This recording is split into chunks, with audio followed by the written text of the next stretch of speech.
games all knotted up at 1 as the series moved back into the United States, Philadelphia to be exact. Joel Embiid, 12 points in Game 2. Very different approach early on here in Game 3. Yes, Embiid. Back him down, big fella. Mouse in the house. Feed him cheese. What kind of cheese? Government. Government cheese. Embiid feeling it from 3 as well. He had 18 at the half. 9 in each quarter. Second quarter, Kawhi Leonard keeping the Raptors in the game. He was so good in isolation tonight. Kawhi had it going all over the court. I mean, not only on the drives, but his mid-range pull-ups were money. But, you know, Simmons and Butler, I thought the way they played, the energy they played with defensively in transition was beautiful basketball tonight. Butler again knocks down the 3, went for 22 on the 9. The Philly fans, famous and not famous, all loved it. Philly up by 11. Third quarter, Kawhi. Big boy. So strong. He was 13 of 22 from the field. This was their offense most of the night. Kawhi dribbling around, making some kind of play and hitting a really tough shot. He had 33. Embiid. That was Philly's offense too. Embiid. This was an interesting moment between Embiid and his countryman from Cameroon, Pascal Siakam. They've been speaking in French to each other when they've been matched up. Well, in this case, Embiid gets him with the block, and Siakam kind of tries to leg whip him. And this was a critical point in the game, down 12. They get a flagrant foul on Siakam. They go down. Embiid makes 2 free throws, and they get possession. They go up 16 at that point. Frustration had set in, and they were a beaten team at that point. And it was already an 11-0 start for the fourth quarter. Embiid with another answer on Siakam. What do you say in French when you do that to somebody? I don't know. Oui, oui. Bonjour. Au revoir. Butler ahead of the pack. And then late, more from Embiid. The answer in the house. And Embiid presenting questions that the Raptors couldn't answer. And enjoying himself, which we like. He looks like he feels better. Can't go for that pump fake. You just can't go for the pump fake at the three-point line. I know he hit 3 or 4. And then the windmill. Windmill on the back end, 33, 10 rebounds, and 5 blocks for Joel Embiid as the Sixers win it by 21, led by as many as 26. Best shooting night against that Raptors defense of the postseason so far. They shoot better than 51% and 10 of 23 from three-point range.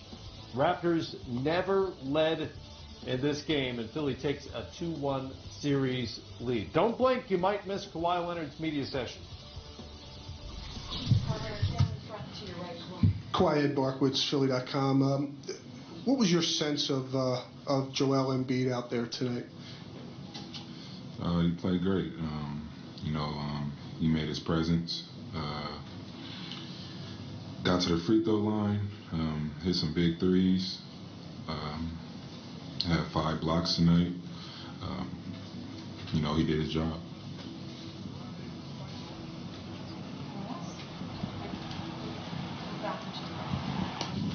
Kawhi, you had it going yourself. Michael Grange from Sportsnet, you had it going pretty good in the third quarter yourself and got it down to 7. What would you say, what did you observe happen that those 3 minutes to start the fourth and it seemed to get away on you guys again? Didn't score the ball. We ended up finishing the fourth quarter with 14 points. Those first 5 minutes just really didn't score the ball. I think they got a few turnovers in transition for easy layups. And, they did a great job scoring. We did it. Hi, Kawhi, Tenny Sumaki for Eagle News Philippines. What would, in your opinion, what would the Raptors need to do to keep up with the Sixers' offense for Game 4? I think it starts with defense. They had 2 30-point quarters in the first half. we're not gonna win like that. They scored 115 points tonight.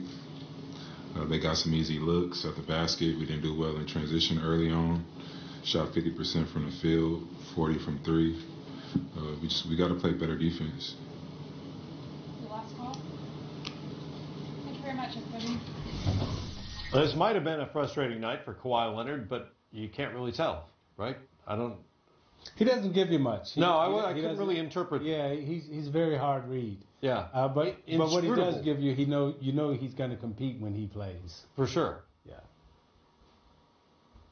He's going to give you 30, at least. And that's an off night. No, he doesn't give you much. And so it's hard to get a real read from him. He came to play, a lot of isolation, but really, that was what was going for them tonight. I hate to say it. I mean, he had him in the game, went out of the game, and that's when it got real crazy there at the start of the fourth quarter. I mean, it was their best offensive option for sure, based on what we saw tonight. Mm-hmm. It's interesting to hear Nick Nurse a while ago talk about how his teammates were passing up shots.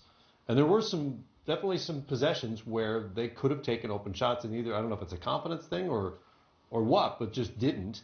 It was a curious night for the Raptors. Let's get back out to Philadelphia. Joel Embiid and Jimmy Butler. Big nights for both of them in a 2-1 lead.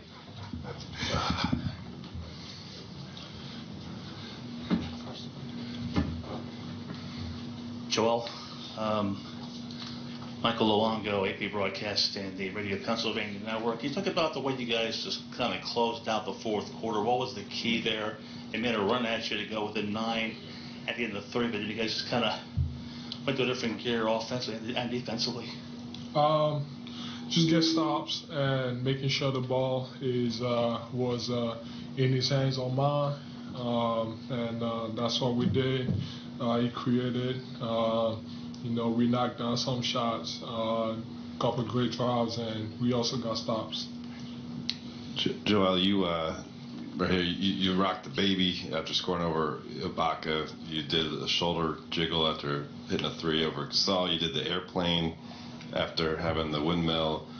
I think some sort of pointing celebration after an and one on the baseline. What do all those things do for your overall kind of energy level or approach to the game when you're kind of letting yourself loose like that? I think for everybody that knows me, I need it. When I have fun, my game just changes. I'm always told that if I don't smile during the game, I'm either having a bad game or I'm not into it. When I know that to get my game going, I gotta have fun on the court. At the same time, I gotta make plays. But that part of the theatrics, it has to happen for me. And the game is more fun that way. We all have fun as a team. You can see it lifts, my teammates, and we all do a good job. Jimmy, this is Al Thompson from the Delaware Valley Radio Network. Toronto's coach was talking about he didn't think his team played hard enough tonight overall. Did you get a sense that there was something missing from them during the game tonight? There did seem to be a lack of intensity that they've shown, in previous games. Maybe so. I do believe we played incredibly hard tonight, which is how we have to play at home or on the road. But I think more than anything, we enjoyed ourselves. Like he said, we was out there having fun. Obviously, it's fun to win. It's fun to make shots. But if we keep that energy up, I think we'll be fine. Joe, right in front, Kai Carlin, Sixers Wire. You've had your struggles against Marc Gasol in your career. Tonight, 33, 10, and 5. What kind of message you sent to him and the rest of the Raptors that, you're not going to have these same type of struggles offensively? The great defensive team, the double and triple team a lot. So it's a team defense. I'm not really focused on them. Great player, have a lot of respect for him, but it's a team game. If I'm open, my teammates are going to find me. And if they're open, I'm going to find them. So I'm not really worried about them. I'm more worried about my team, how we coexist on the court, how we play together. We know that we got to move the ball. We got to take out the ball. And defensively, just, we got a couple guys on the team, that have a potential to be defensive player of the year. So that's what we gotta do. And my job is just to just get it moving. Joe, obviously you're right on brand tonight with the process shirt. But for you and TJ, who have been here the longest, just kind of looking forward a little bit, what will Sunday mean for you guys who lived through the process and now you have a chance to take a 3-1 lead to go to Eastern Conference Finals? This is not a good time to talk about the process. Focus on the playoffs, and we got a great opportunity up to 2-1 on Sunday. We got to take care of business. It was great. It's great that we've been considering what we've been through all these years. We're here, but we got a lot more to give. We have a chance to accomplish something special, and that's what I'm focused on. Jimmy, Tom LeMay, did you see something in the last game that you were able to expand on in this game? Practice? Did you pick up something you were able to pick up on in practice and make tonight's game possible? The way that they guard pick and rolls a lot, I think it's you have to be able to know where the big and where the guard is going to be. And we talked about getting big fella the ball and make a lot of plays. Obviously, he's a force to be reckoned with. He's especially when he's making trade balls like he does, but then attacking the rim at the same time. I think that's how we got to play. You get the ball to him, he's going to score or make the right play. Same thing with myself, same thing with Ben. You can go down the line, but all in all, we share the ball. Brian Kobrowski from Hoopside on the left over here. I was, your left would be my right. I was actually curious about pick and roll as well. The two of you have great chemistry in the pick and roll. You're my right, by the way. Yeah, I'm realizing that. Sorry about that. The two of you have great chemistry in the pick and roll. And I think, as the playoffs have gone on, you've shown, a really great efficiency at it. And I'm curious, right now, how much more fluid your game really is when the two of you have really been able to get more frequency with the pick and roll. I think chemistry's a bad word. Like, everybody wants to say that because we played together however many games or didn't play together however many games. It's simple enough to know that whenever you have some good basketball players out there, the game happens. You make the right plays. You do what you're supposed to do with the basketball. And that's all it is. The game is really, really simple. I think at times we, as players, decide to make it hard. But, if you're open, shoot. If you're not, pass.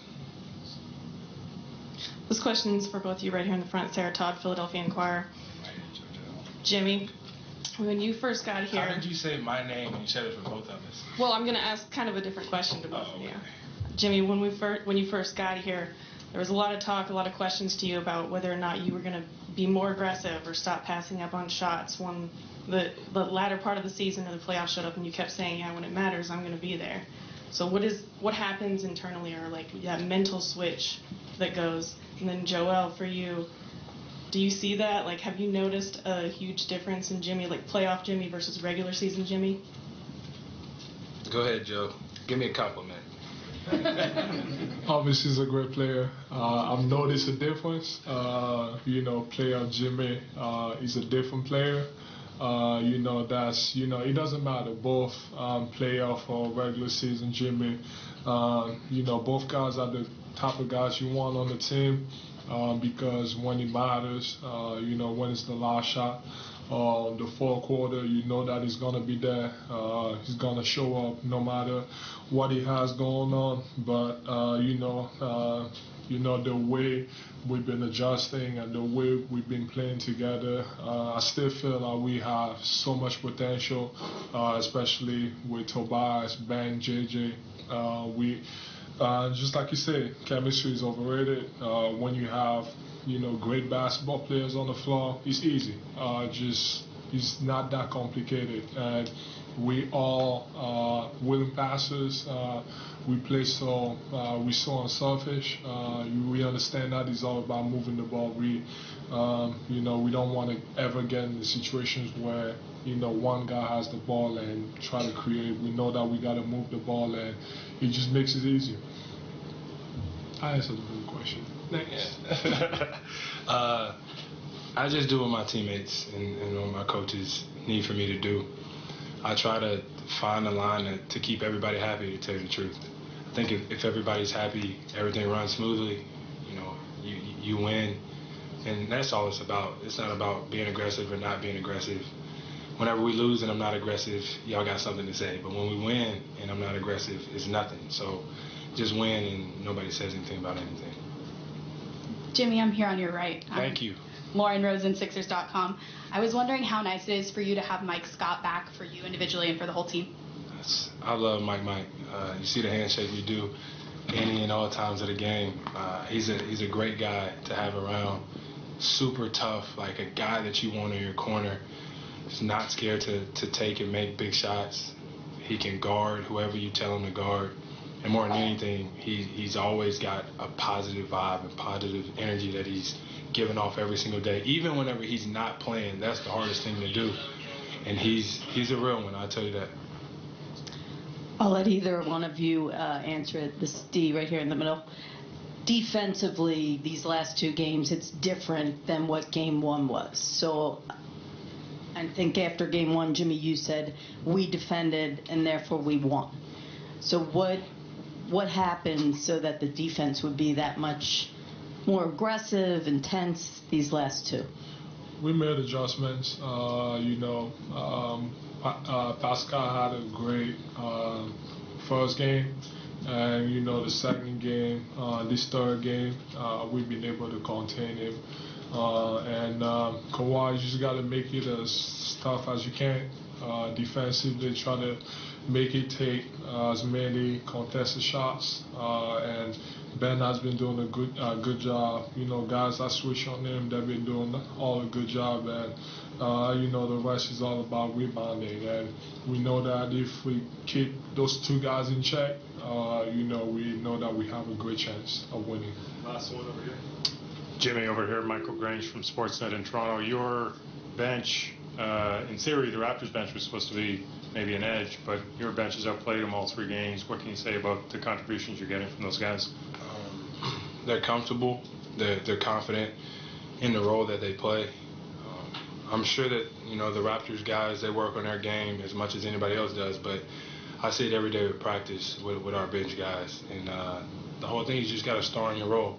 You ask them to do anything, they never complain. They just go out there and do it. They've been huge for us. They will continue to be that for us. As we come into this one on Sunday, we want them being the same guys that they've been this entire series. Thanks, guys. Interesting thoughts from both Joel Embiid and Jimmy Butler. And I love what Butler said. He was asked the chemistry question. I'm as guilty of this as anybody because we've talked about it over the course of the season. This group, this new starting lineup, hadn't played together very much. And he made the point that, if you've got good players on the floor, I love this phrasing, quote, the game happens. Yeah. And the game happened tonight for Philadelphia. Yeah, you put your 2 best players in an action, cause the defense to make a reaction, and everybody else can feed off of that. I mean, just watching the chemistry, which he didn't like that word, but it was a relationship that they had in the pick and roll, finding various ways. Sometimes Embiid would pop, sometimes he would tell him roll, get into the pocket, and he would drop him the ball. And then Embiid from there had the responsibility of either making a basket or kicking the ball out and facilitating. So I thought it was a great move by the coaching staff of putting his 2 best players in an action and seeing what happened. Have we overrated chemistry? No. I prefer biology, but look. You had 3 guys, and even Simmons in his own way. So 4 guys who are accustomed to being the guy and kind of have that mentality and that personality. And so, Jimmy Butler, who we know what he's done throughout his career. Tobias Harris was sort of emerging into that kind of role with the Clippers this season. Joel Embiid and then Simmons. And so I won't use the word chemistry, but it just takes a minute to figure it all out and to figure out how to coexist with one another and figure out how to thrive, where we all can contribute, we all can be a part of it, and we all succeed and we win. And so, tonight embodied that. Yeah. There's a lot of talk. It takes a minute to get there, but they're there now, and they're at the right time. But yeah, I mean, it's chemistry. I mean, whatever you want to call it, it's a connectivity that's necessary to be successful. And it just seems like they've figured it out. I know it's just one game, 3 games in the series, but they figured out how to make it all work. I feel like it comes into play more in crunch time when it's really late and teams can rely on experiences they've had in those situations. But we're not really getting those games at this point, and they were in sync tonight. They were, and as Butler put it, it boils down to the basics, just really keeping it simple. And not doing anything that you can't do, no experimentation, but just reading the play, reacting to the defense, making the shot. Right. And if you don't have the shot, then do what? Pass it. I mean, you just go back to the KISS theory that our old coaches used to always say: keep it simple, stupid. Right? And that's how they play tonight. Just beautiful basketball. Don't have a shot, make a pass. It was simple. Simple beatdown for the Philadelphia 76ers tonight, who dominated the Raptors and take a 2-1 series lead. Back with more coverage of the win when we come back. Philly wins at 116-95.